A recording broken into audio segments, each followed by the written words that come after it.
और देखिए एक और बड़ी खबर आ रही है। लगातार बहुत ज्यादा तनाव बढ़ता जा रहा है अमेरिका और रूस में। अमेरिका ने रूस का एक और तेल टैंकर पकड़ लिया है। यह भी वेनेजुएला से ही निकला था।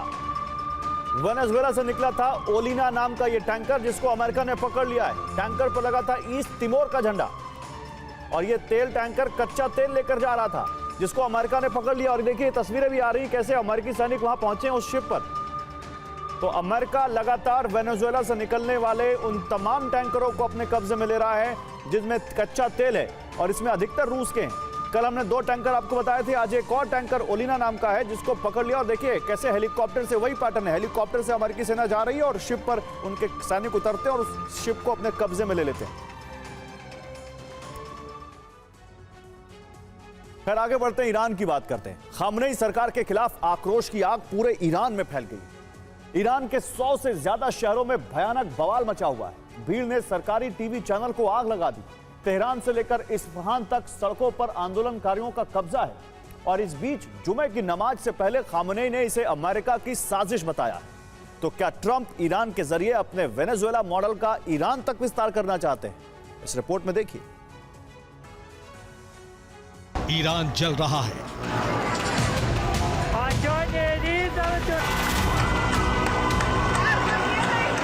खामनेई के हाथों से फिसल रहा है।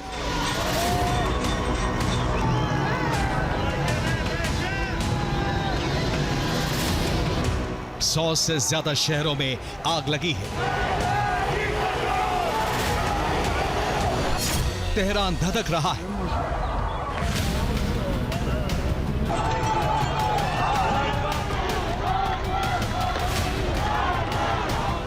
लेकिन ईरान की ये आग भड़काई किसने? महंगाई ने, खामनेई की नीतियों से असंतुष्ट जनता ने, ईरान के निर्वासित राजकुमार रजा पहलवी ने, या फिर अमेरिका के राष्ट्रपति डोनाल्ड ट्रंप ने? जुमे की नमाज के बाद सुप्रीम लीडर खामनेई ने ईरान को संबोधित किया। कहा कि ईरान में लगी आग इजराइल और अमेरिका की बड़ी साजिश है, लेकिन उनकी साजिश को कामयाब नहीं होने देंगे। ईरान में विरोध प्रदर्शनों का अंधड़ अब शोलों में बदल चुका है। सरकारी ब्रॉडकास्टिंग इमारत फूंक दी गई, कई प्रशासनिक भवन जल रहे हैं, सुरक्षा कर्मियों को घेर कर पीटा जा रहा है।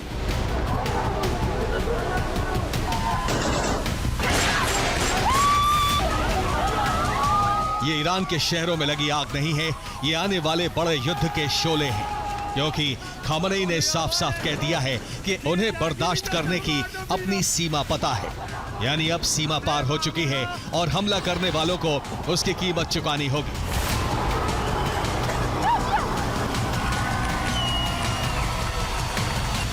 यानी पानी अब सर के ऊपर निकल चुका है। युद्ध से ठीक पहले की चेतावनियां दी जा चुकी हैं।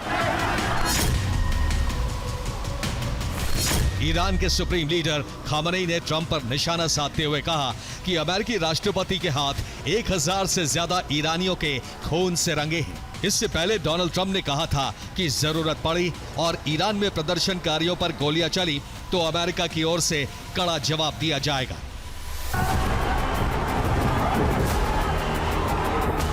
लेकिन ईरान में भड़की बगावत को कुचलने के लिए गोलीबारी जारी है। मरने वालों का आंकड़ा बढ़ता जा रहा है। सड़कों पर पड़ी लाशों के वीडियो वायरल हो रहे हैं। यानी ट्रंप अब किसी भी वक्त ईरान के खिलाफ जंग छेड़ने का आदेश दे सकते हैं। इसलिए ईरान के विदेश मंत्री ने कहा है कि हम अमेरिका या इजराइल से युद्ध नहीं चाहते, लेकिन युद्ध की तैयारी पूरी है। ट्रंप का प्लान लैटिन अमेरिका में वेनेजुएला के बाद एशिया, और एशिया का पहला टारगेट ईरान।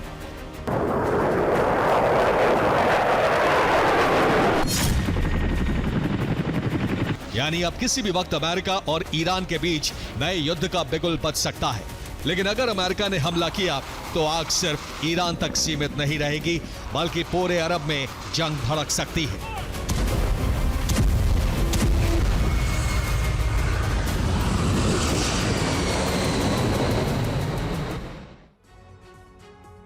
अब ट्रंप के प्लान वेनेजुएला का एशिया में कहां तक विस्तार हो सकता है, यह समझिए। ट्रंप ने चेतावनी दी है, अमेरिका ने ईरान पर हमला किया तो यह आग मध्य पूर्व के हर उस देश में भड़क सकती है जहां ईरान के प्रॉक्सी मिलिशिया सक्रिय हैं। इसमें पहला नाम है लेबनान। इजराइल के हमलों के बाद भी हिजबुल्लाह ईरान का सबसे मजबूत प्रॉक्सी संगठन बना हुआ है।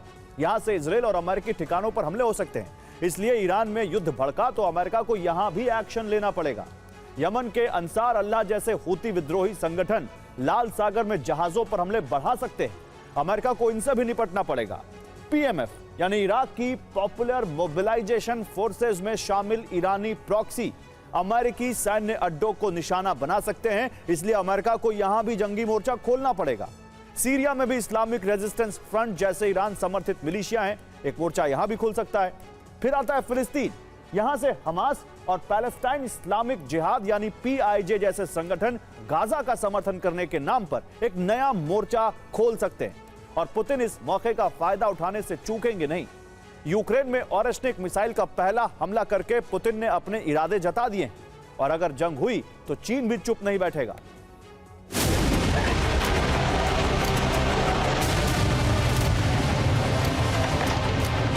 यानी व्हाइट हाउस ने नक्शा तैयार कर लिया है। डोनाल्ड ट्रंप का वेनेजुएला मॉडल अब एशिया में दोहराने की तैयारी में है।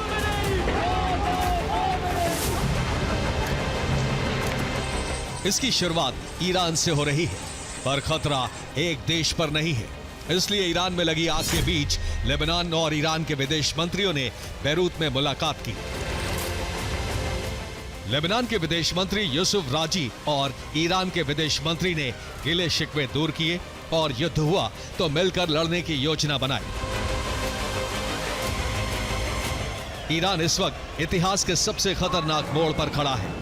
ईरान के भीतर डर और गुस्से का ऐसा विस्फोट इससे पहले कभी नहीं दिखा था। इसलिए एक रिपोर्ट यह भी है कि ईरान के supreme leader Ali Khamenei Tehran छोड़ सकते हैं और ईरान के अंतिम शाह के बेटे रजा पहलवी डोनाल्ड ट्रंप से मुलाकात कर सकते हैं।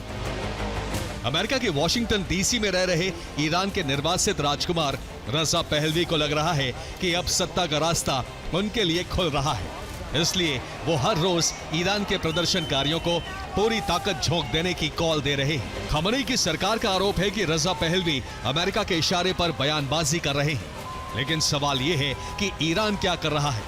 पूरे देश में इंटरनेट बंद है, मोबाइल नेटवर्क ठप है, डिजिटल ब्लैकआउट कर दिया गया है। खामनेई सरकार का आरोप है कि सीआईए के एजेंट बगावत भड़का रहे हैं।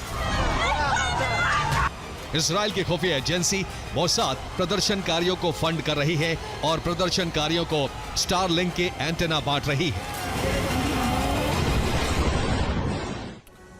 तो रजा पहलवी की कॉल के बाद 100 शहरों में हिंसा भड़की और ईरान में भड़की हिंसा के पीछे खामनेई सरकार को अमेरिका का हाथ होने के इनपुट मिले तो आधी रात को ईरान में इंटरनेट और मोबाइल सिग्नल पूरी तरह बंद कर दिए गए। खामनेई सरकार की कोशिश है कि ईरान की जनता सोशल मीडिया से दूर रहे, लेकिन यह दावा भी किया है कि अमेरिका का डीप स्टेट ईरान में तख्ता पलट की तैयारी में जुटा है, क्योंकि ईरान में इंटरनेट और मोबाइल सिग्नल जाम करने के बाद भी प्रदर्शनकारियों तक हाई स्पीड इंटरनेट पहुंच रहा है। और यह कैसे हो रहा है? यह हो रहा है एलॉन मस्क की स्टारलिंक सैटेलाइट के जरिए। मस्क ने ईरान में अपनी स्टारलिंक सैटेलाइट सर्विस फ्री कर दी है। तेहरान में बाजार बंद है। छात्रों ने यूनिवर्सिटी कैंपस पर कब्जा कर लिया है।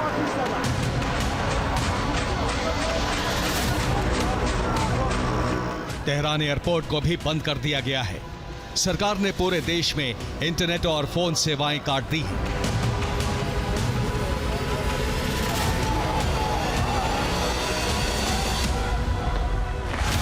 इंटरनेट वॉचडॉग नेटब्लॉक्स इसे हिंसक दमन की तैयारी बता रहा है,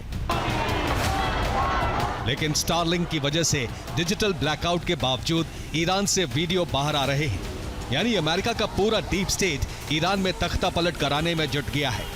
सीएनएन की रिपोर्ट के मुताबिक देश भर में 100 से ज्यादा शहरों में प्रदर्शन फैल चुका है।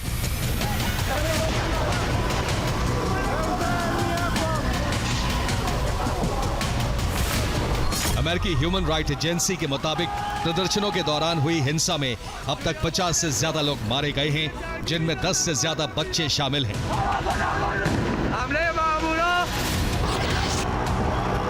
और अब ईरान की सेना और इस्लामिक रिवॉल्यूशनरी गार्ड कोर युद्ध की तैयारी कर रहा है।